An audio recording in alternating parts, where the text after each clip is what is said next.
Kanchi news, N K news 1, निष्पक्ष जन जन की खबरें वाराणसी।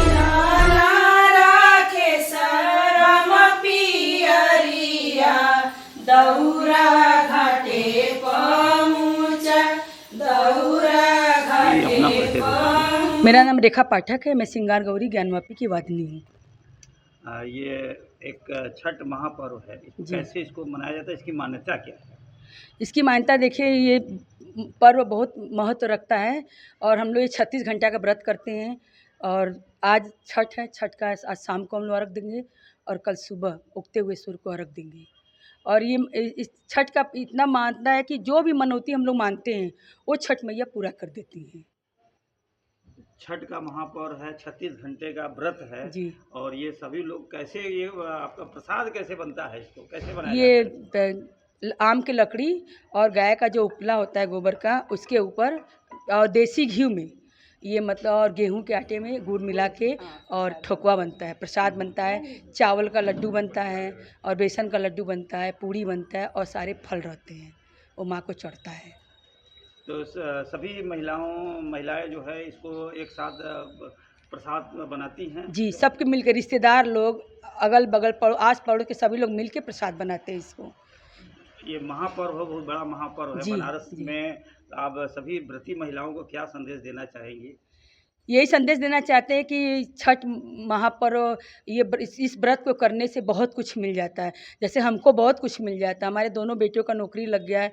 अब मेरी यही इच्छा है कि जो आज वहाँ ज्ञानवापी में जो वजू खान में बाबा हैं वो मुक्त हो जाएं और उन पे हम लोग जल चढ़ाएं। बस यही संदेश देना चाहते हैं हम। सुषमा सिंह है जी। आज आप लोग व्रत हैं? जी, सब लोग व्रत है हम लोग। हाँ, आए हैं प्रसाद में इनका सहयोग करने। मेरा नाम कंचन तिवारी है और इनके प्रसाद बनाने में सहयोग करना बहुत मतलब सौभाग्य की बात है कि हम लोग शामिल हुए इसमें। बहुत खुशी है, इस व्रत का बहुत इंतजार रहता है। छठ का महापर्व है, कैसा लग रहा है? बहुत अच्छा लग रहा है। मेरा नाम रेनू मिश्रा है, मैं रेखा पाठक की छोटी बहन हूँ। मेरा नाम नीतू जायसवाल है। रेखा भाभी छठ पूजा कर रही हैं, इनके घर पे आए इनका सहयोग करने। कैसा लग रहा है? बहुत ये अच्छा लग रहा है। 36 घंटे का इतना कठिन व्रत जो है, हाँ। कैसे आप लोग इसको रख पाती हैं? बस माँ का आशीर्वाद है, हिम्मत देती है, हम लोग रख लेते हैं। यहाँ जो प्रसाद बन रहा है, बनने के बाद क्या करें? बनने के बाद हम लोग फिर यहाँ से सब लेके हम लोग गंगा जी जाते हैं, वहाँ पे शाम का अर्घ देते हैं, फिर कल सुबह भोर का अर्घ देंगे। परिचय दे दीजिए। जी, मेरा नाम रजनीश कुमार सिंह हुआ और मैं बक्सर बिहार में शिक्षक हूँ मैं। जी। आज जो छठ का ये बिहार में और पूरे पूर्वांचल में इसका बड़ा महत्व है जी। तो इसका क्या महत्व है इसका छठ? बेसिकली छठ जो है वो बिहार का ही पर्व है और यह बिहार से ही शुरू हुआ था और इसकी महानता और इसकी कहानियाँ जो हैं वो महाभारत काल और रामायण काल से जुड़ी हुई हैं। ऐसी मान्यता है कि रामचंद्र जी जब 14 वर्ष का वनवास काट करके गए थे तो सीता मैया ने यह माना था कि अगर हम सकुशल वापस आ जाएंगे। और दूसरी बात इसके साथ जोड़ी जाती है कि जो रावण को मारने से जो रामचंद्र जी पर और उनके पूरे परिवार पर जो पाप लगा था ब्रह्म हत्या का, उस ब्रह्म हत्या के दोष को भी दूर करने के लिए सीता जी ने इस व्रत को किया था। महाभारत काल से भी इसकी कहानियाँ मिलती हैं। और सबसे बड़ी बात ये है कि ऐसी मान्यता है कि छठ पर्व जो है वो सूर्य पुत्र कर्ण ने शुरू किया था, क्योंकि कर्ण जो थे वो सूर्य के पुत्र थे और वो प्रतिदिन अपने पिता सूर्य को पानी में खड़ा होकर के अर्घ देते थे। और वहीं से इसकी धीरे धीरे मान्यताएं जो है वो बदलती गई, बढ़ती गई और वहीं से जा कर के यह धीरे धीरे बिहार के लोग जब बाहर निकलने लगे, जो विदेश में जा कर के भी बस गए और अन्य जगहों पर जा कर के जब रहने लगे, और ख़ास करके जो बिहार की लड़कियों की शादियां उत्तर प्रदेश के इलाके में होती थी तो वो जहाँ पर भी जाती थी तो अपने साथ साथ यह मान्यता, यह पर्व जो है लेती गई और उनके देखा देखी बाकी लोग भी इसको करने लगे। यह लोक आस्था का पर्व है और सबसे बड़ी बात इस पर्व के साथ यह है कि इस पर्व में सारी चीज़ें, सारी तैयारी वो सब अपने आप से करनी पड़ती है, स्वयं इसका प्रसाद बनाना पड़ता है और सारी चीज़ें जो है वो प्राकृतिक रूप से बनाई जाती है।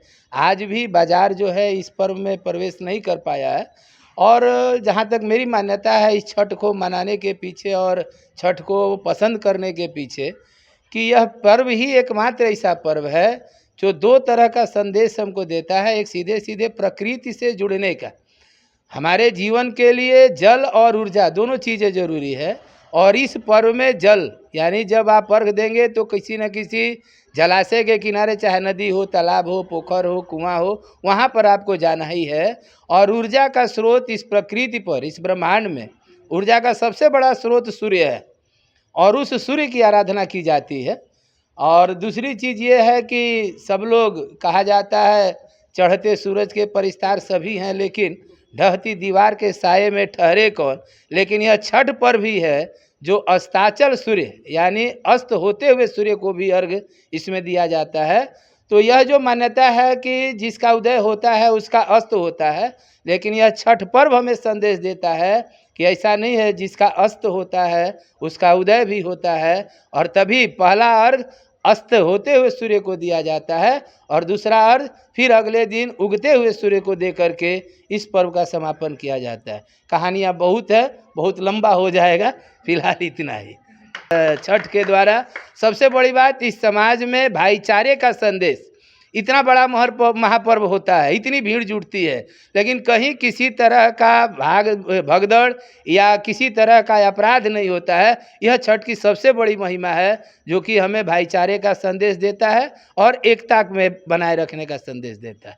धन्यवाद। यही बास के बहंगिया बहंगी लचकत जाए, बहंगी लचकत जाए, बनाया दूल्हा पाठकी अरिया, दौरा घाटे पहुँचा, दौरा घाटे पहुँचा, बहिना रजनी सिंह पियरिया, दौरा घाटे पहुँचा, दौरा बहिना रविया जी पियरिया, दौरा घाटे पहुँचा, दौरा घाटे पहुँचा।